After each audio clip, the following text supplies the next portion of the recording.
27 de enero, San Juan Crisóstomo, obispo y doctor de la Iglesia. El deber de los pastores ante la llegada del Emmanuel. Los hombres estaban como ovejas sin pastor. El rebaño andaba disperso y el género humano corría hacia su ruina.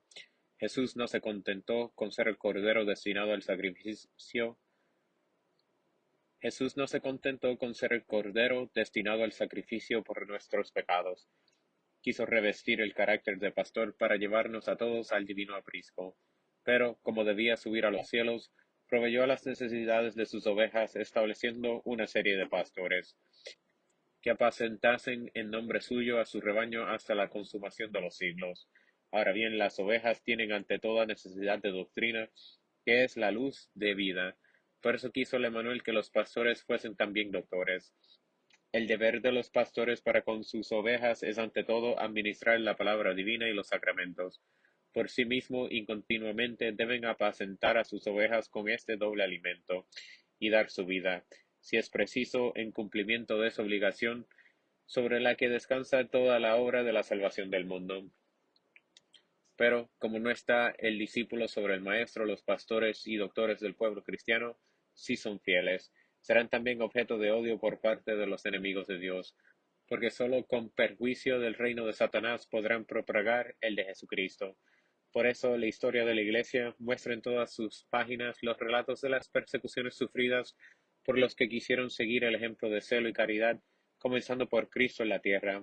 Tres clases de luchas han tenido que sostener a través de los siglos, dando ocasión a tres admirables victorias. Lucha contra el paganismo. Tuvieron que luchar contra la religión pagana que se oponía sangrientamente a la predicación de la ley de Cristo. Esa persecución dio la corona y llevó a la cuna del Emmanuel, durante los 40 días dedicados a su nacimiento, a Policarpo, Ignacio, Fabián y Telesforo.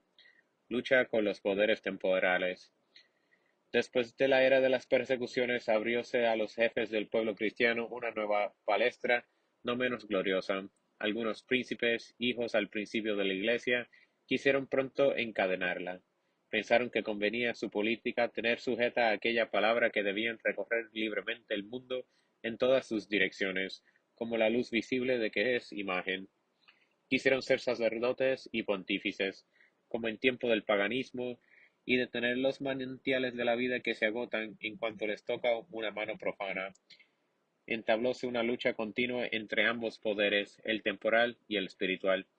Este largo periodo tuvo también sus soldados y sus mártires.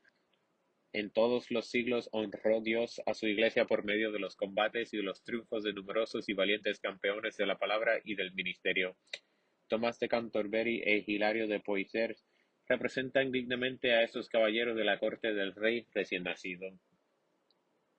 Lucha contra el mundo. Pero existe otra clase de combates para los pastores y doctores del pueblo fiel. Se trata de la lucha contra el mundo y sus vicios.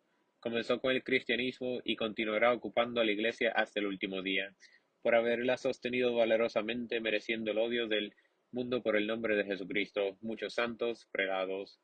Ni la caridad ni los servicios de todo género, ni la humanidad, ni su mansedumbre, los libraron de la ingratitud, del odio ni de las persecuciones, porque fueron fieles en proclamar la doctrina de su Maestro, en defender la virtud y oponerse a los pecadores. No se vio libre Francis de Sales de la malicia de los hombres, ni el mismo Juan Crisóstomo, cuyo triunfo alegra hoy a la Iglesia y que se presenta ante la cuna del Emmanuel como el mártir más insigne de los deberes pastorales. El obispo perseguido, discípulo del Salvador de los hombres hasta en la práctica de sus consejos por la profesión monástica. Ese predicador de boca de oro no empleó su magnífica elocuencia sino la recomendación de las virtudes traídas por Cristo a la tierra, y en la represión de toda clase de pecadores. Una emperatriz cuya vanidad pagana había denunciado hombres poderosos a quien había señalado mala conducta, mujeres influyentes a cuyos oídos sonaba con demasiada frecuencia su voz importuna, un obispo de Alejandría, prelados de la corte, más celosos de su reputación que de su propia virtud. Tales son los poderes que suscitó el infierno contra Juan. Ni el amor de su pueblo ni la santidad de su vida bastarán a librarle. Y así veremos a este obispo marchar hacia la muerte cansado de fatiga, en medio de soldados, camino del destierro, Después de haber hechizado con su palabra mágica a los habitantes de Antioquía, después de haber reunido en torno suyo a Constantinopla entera, en un entusiasmo que creía de día en día, después de haber sido dispuesto en un indigno conciliábulo, y haber visto su nombre borrado de los dípticos del altar, a pesar de la protesta enérgica del pontífice romano. Valor del obispo. Pero ni el pastor ni el doctor se daban por vencidos, repetía con San Pablo, desgraciados de mí, si no predico el Evangelio. Y también la palabra de Dios no se halla encadenada, la Iglesia triunfaba en él, más glorificada y consolidada por la constancia del Crisóstomo, conducido al destierro por haber predicado la doctrina de Jesucristo, que por el éxito de aquella elocuencia que Libano hubiera deseado para el paganismo. Escuchemos sus energéticas frases antes de salir para su último destierro. Ya había sido desterrado otra vez, pero en un terremoto indicó de la ira divina. Obligó a la misma Eudoxia a solicitar del emperador con lágrimas su vuelta.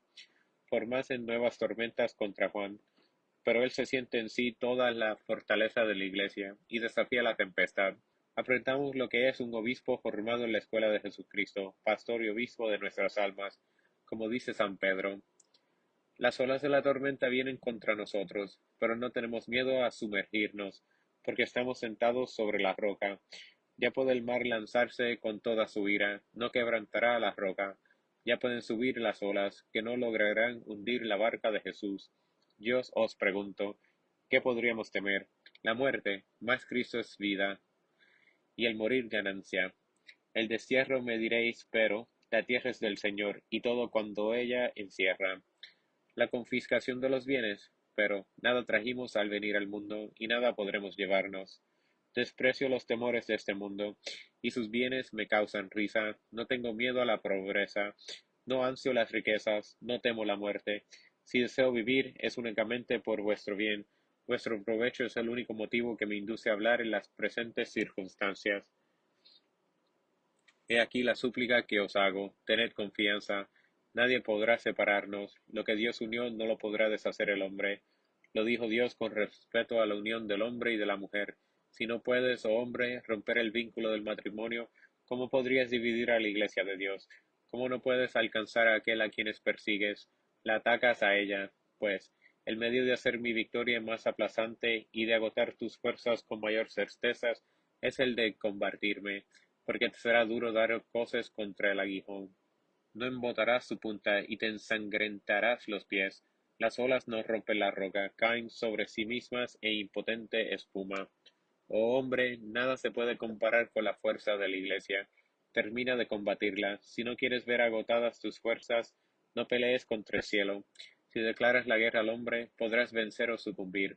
Pero si atacas a la Iglesia, puedes abandonar toda esperanza de victoria, porque Dios es más fuerte que todo. Tendremos envidia del Señor, seremos más potentes que Él. Dios ha fundado y ha consolidado. ¿Quién tratará de destruir? No conoces su poder. Mira él a la tierra, y la hace temblar; ordena, y lo que estaba quebrantado se vuelve firme. Sí, no hace mucho todavía pudo dar firmeza a vuestra ciudad combatida por un terremoto. ¿Cuánto mejor podrá asegurar a su iglesia? Está más segura que el mismo cielo. El cielo y la tierra pasarán, dice el Señor, pero mis palabras no pasarán. ¿Qué palabras? Tú eres Pedro, y sobre esta piedra, que es mía, construiré mi iglesia, y las puertas del infierno no prevalecerán contra ella. Si a esta palabra no crees, cree a los hechos. ¿Cuántos tiranos trataron de aplastar a la iglesia? ¿Cuántas hogueras, cuántas bestias feroces, cuántas espadas? Y todo para no conseguir nada. ¿Dónde están ahora esos temibles enemigos? El silencio y el olvido les hacen justicia. ¿Dónde está en cambio la iglesia ante nuestros propios ojos, y más resplandeciente que el mismo sol? Pues si cuando los cristianos no eran más que un puñado, no pudieron ser vencidos, ¿cómo podrán vencerlos hoy que el mundo está lleno de esta santa religión? El cielo y la tierra pasarán, dice el Señor, pero mis palabras no pasarán. Y así tiene que ser, porque Dios ama más a la iglesia que al mismo cielo. Fijaos que no tomó carne del cielo, su carne pertenece a la iglesia. El cielo es para la iglesia, no la iglesia para el cielo. No os alarméis por lo que ha sucedido. Hacedme la gracia de permanecer inconmovibles en vuestra fe. ¿No visteis que Pedro, al caminar sobre las aguas, estuvo a punto de sumergirse, no por la fuerza de las olas, sino por la flaqueza de su fe, por haber dudado un momento? ¿Es que hemos sido elevados a esta silla con miras humanas? ¿Nos ha elevado el hombre para que pueda el hombre derribarnos por potestad humana? Y no lo digo por arrogancia o vanagloria, no lo quiera Dios, lo digo solo para asegurar los ánimos fluctuantes. La ciudad estaba firme sobre sus fundamentos, pero el diablo ha querido destruir la iglesia. Oh infame y malvado espíritu, no has podido derribar sus murallas, y con todo eso pretendes destruir a la iglesia. ¿Es que la iglesia consiste en murallas? No, la iglesia es la muchedumbre de los fieles. Esas son sus firmes columnas, no sujetas con hierro, sino unidas por la fe. No digo solamente que esa multitud tiene más fuerza que el fuego, digo que tu ira no podría triunfar ni siquiera de un solo cristiano. Recuerda las heridas que te hicieron los mártires. ¿No se vio con frecuencia comparecer ante el juez a una delicada joven, aún no era casadera? Jóvenes más tiernas que la cera, pero más firmes que la roca. Desgarrabas sus costados, pero no le arrebatabas la fe. Cedía la carne bajo las garras del tormento, pero no su constancia en la fe. No pudiste vencer a una mujer y esperas vencer a todo un pueblo. Entonces no has oído al Señor que dijo, donde dos o tres estuvieran reunidos en mi nombre, allí estoy yo en medio de ellos. Y no habría de presente en medio de un pueblo numeroso, unidos por los lazos del amor. Tengo la garantía en mis manos, tengo su promesa escrita. Ese es el báculo en que me apoyo, mi seguridad, mi puerto tranquilo. Ya puede agitarse todo el mundo. Yo me contento con releer ese texto sagrado. Ahí está mi muro y mi fortaleza. ¿Cuál es ese texto? El siguiente. He aquí que estoy con vosotros hasta la consumación de los siglos. Si Cristo está conmigo, ¿a quién voy a temer? Aun cuando las olas, los mares, la ira de los soberanos se levanten contra mí. Todo eso me importa menos que una tela de araña. Presto estaba para marchar desde ahora al destierro. Si vuestra caridad no me hubiese detenido, esta es mi plegaria. Hágase, Señor, tu voluntad. No esté u otra voluntad, sino la tuya. Suceda lo que Dios quiera. Si quiere que permanezca aquí, se lo agradezco. Y si quiere llevarme a otro sitio, también se lo agradeceré. Así es el corazón de un ministro de Jesucristo, humilde e invencible. En todos los tiempos suscita Dios hombres de este templo, y cuando escasen, todo languidece y se apaga. La Iglesia durante tuvo 4 doctores de este carácter: Atanasio, Gregorio de Nacianzo, Basilio y Crisóstomo. El siglo que los vio nacer conservó la fe, a pesar de los mayores peligros. Los dos primeros aparecen en la época en que la Iglesia irradia aún todo el esplendor de su esposo resucitado. El tercero señala el tiempo en que fecundaron a la Iglesia los dones del Espíritu Santo. Crisóstomo alegra con su presencia el tiempo en que se nos aparece el Verbo de Dios bajo el manto de su flaqueza y de su infancia. Felices nosotros, los hijos de la Iglesia latina, la única que ha tenido la dicha de conservar la fe primitiva, porque está Pedro con ella. Honremos a estos 4 columnas del edificio de la tradición, pero rindamos también homenaje a Crisóstomo, doctor de todas las iglesias, vencedor del mundo, pastor inquebrantable, sucesor de los mártires, predicador por antonomasia, admirador de Pablo, imitador de Cristo. Vida. Nació San Juan Crisóstomo en Antioquía entre el año 344 y 347, y fue allí ordenado de sacerdote en el 386. Elegido obispo de Constantinopla en el 398, se opuso con energía a la corrupción de las costumbres, lo que atrajo la ira de la emperatriz Eudoxia, quien le desterró. Habiendo el pueblo pedido su vuelta, tuvo que salir de nuevo desterrado para no volver ya, permaneciendo allí desde el 404 hasta el 407. Allí tuvo que sufrir mucho, pero también ganó muchas almas a Cristo. El Papa Inocencio I ordenó fuera restablecido en su sede de Constantinopla, pero al regresar le maltrataron los soldados de tal forma que murió en coma en el Ponto el 14 de septiembre del 407. Pío X declaróle patrón de los oradores sagrados y doctor de la Iglesia Universal el 8 de julio del 1908. ¿Cuántas coronas adornan tu frente, oh Crisóstomo? Cuán glorioso es tu nombre en la iglesia de la tierra y en la del cielo. Enseñaste la verdad, luchaste con constancia, sufriste por la justicia, Diste tu vida por la libertad de la palabra divina. No te lograron seducir los aplausos de los hombres. El don de la elocuencia evangélica con que te dotó el Espíritu Santo no era más que una débil imagen de los destellos y del fuego que el Verbo divino infundía en tu corazón. Amaste al Verbo y a Jesús más que a tu propia gloria, más que a tu comodidad, más que a tu vida. Sufriste persecuciones por parte de los hombres. Manos sacrilegias borraron tu nombre de las listas del altar. Indignas pasiones dictaron una sentencia en la que, a imitación de Jesucristo, eras equiparado a los criminales y arrojado de la sagrada cátedra.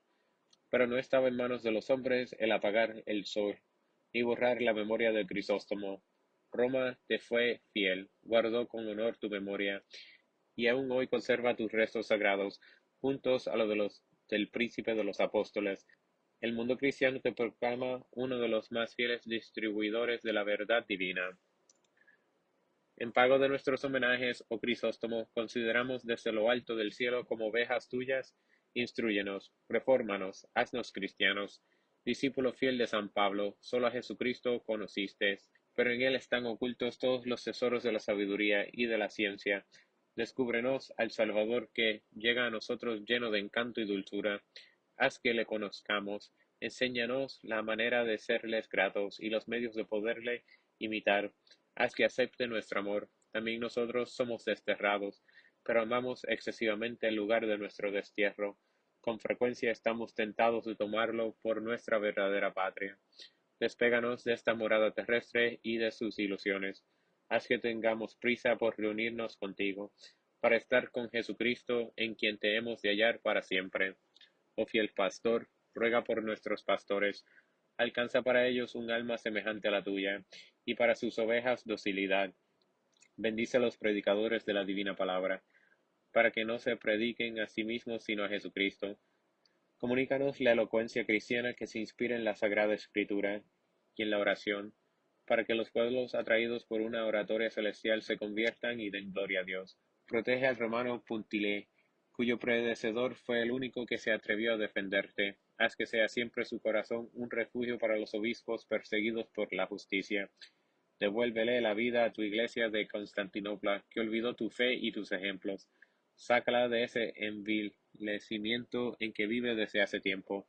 Logra con tus plegarias que Cristo, sabiduría eterna, se acuerde de su iglesia de Santa Sofía, y se digne purificarla, y restaurar en ella el altar donde se inmoló durante tantos siglos. Ten siempre cariño a las iglesias de Occidente, que con tanto amor procuran tu gloria. Apresura el fin de las herejías que han devastado muchas de nuestras cristiandades. Ahuyenta las tinieblas de la incredulidad, aviva en nosotros la fe, y haz que florezcan las virtudes.